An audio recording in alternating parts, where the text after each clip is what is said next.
Alright, so may bago na naman tayong budget smartwatch to talk about, and yes, tama ang hula nyo, isa na namang bagong watch from the brand Haylou or Haylou.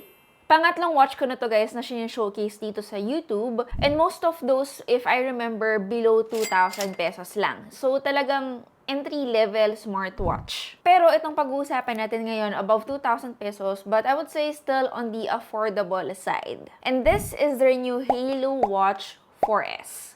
Tara, pag-usapan natin.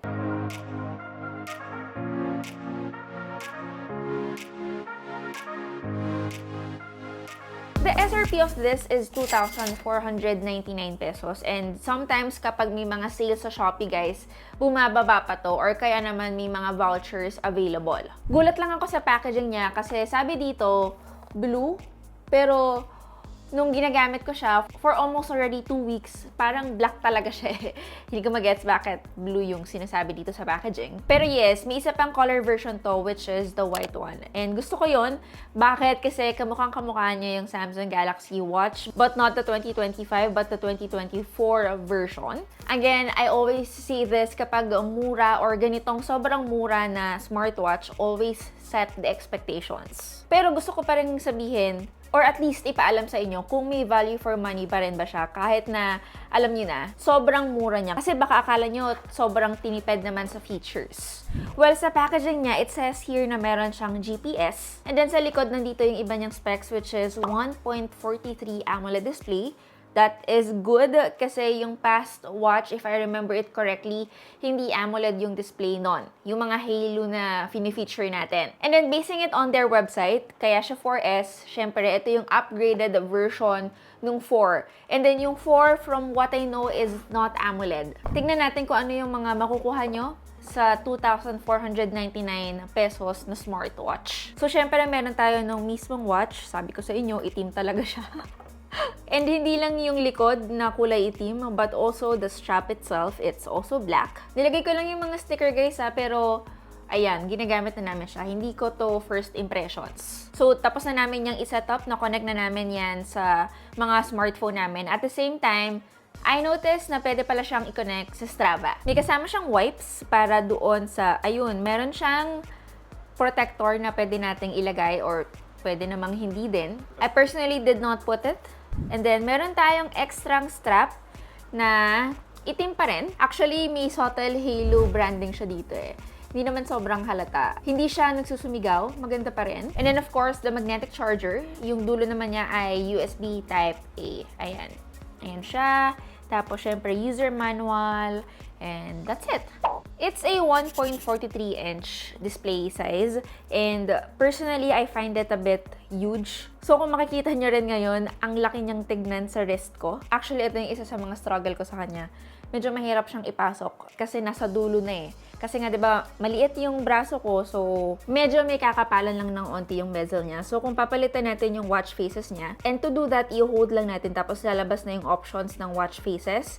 And of course, marami pa rin choices doon sa mismong app. Syempre, kapag sa watch natin pinalitan, medyo limited lang yung options. Ayan, kung hindi na item yung klase ng wallpaper na ilalagay natin sa kanya, makikita nyo yung bezel niya. Although, syempre, in-expect ko na to. Kasi nga, syempre, budgetarian lang siya. And since it has an AMOLED screen, meron din siyang always-on display. May dalawa kayong option for the always-on display, either an analog clock or a digital clock. Syempre, pag naka-on na to, affected na yung battery life niya. During our testing, hindi naman namin siya tinurn on. Kasi nga guys, kapag ka-setup, hindi pa siya automatically naka-on. So, pupunta pa rin kayo sa settings niya kung gusto nyo i-turn on yung always-on display option. At the same time, they were also saying na meron siyang peak brightness of up to 1,000 nits. Still not bad. Again, not the most impressive peak of brightness out there, pero it does the job, especially for outdoor sports. Hindi din sobrang flat ng display niya. Medyo may pagka-curved.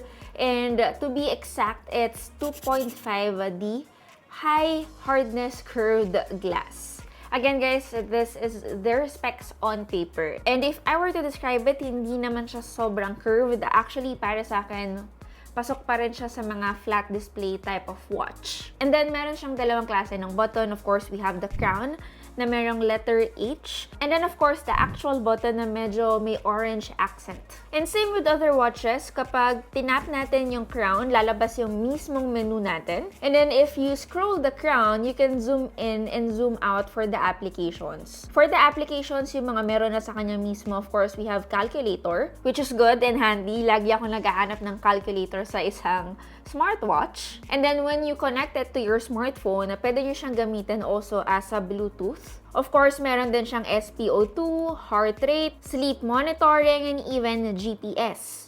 Basically, somehow all the basics na makikita nyo sa isang smartwatch. And speaking of GPS, most smartwatch these days, ang presyohan talagang nasa 5K, 7K, yan na yung isa sa pinakamurang makikita nyo sa isang sobrang sikat na smartwatch brand. Again, hindi naman lahat ng smartwatch na meron sa market may GPS tracking. Importante yan, lalo na ngayon na maraming tumatakbo tapos gusto affordable lang yung watch. Syempre, hindi naman lahat ng tao willing mag-splurge sa mga flagship type of smartwatch. And most of the time, this smartwatch were able to offer us accurate location naman, especially running sa track or even outside the track.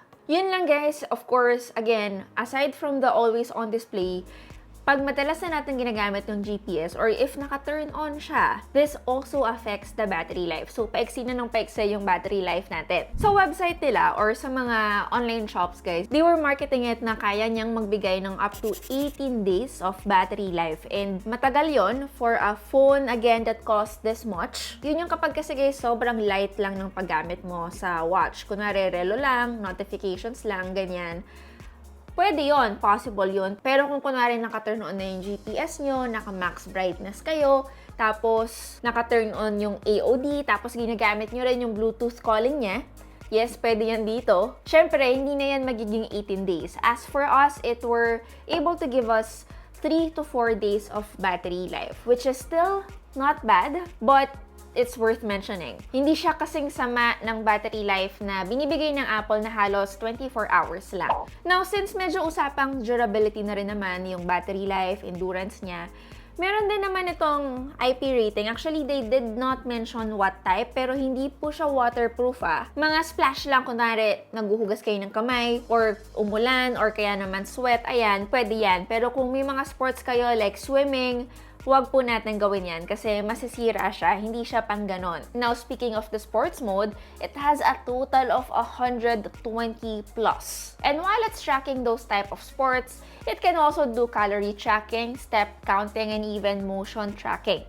Now, for the UI, I'm sure most of you guys are curious kung anong itsura niya or kung may lag ba siya, mahirap bang intindihin, lalo na for first-timers. Actually, just like any smartwatch, it's very similar yung way ng paggamit sa kanya. You can swipe down and then here you'll see a total of 6 icons, which is, I think, not customizable, pero yes, meron tayong D&D mode. We also have access for brightness. Of course, may flashlight siya. And then shortcut to e-cards, and of course, we have settings. Now, swiping from below, dito naman may access tayo for the notifications. No, hindi po tayo pwedeng mag-reply sa mga messages, but we can read them and pwede rin naman natin siyang i-delete from the notification of the watch. Now, swiping from the left, we also have shortcuts to icons like yung workout natin, of course, sleep tracking, AI voice, and the stress level.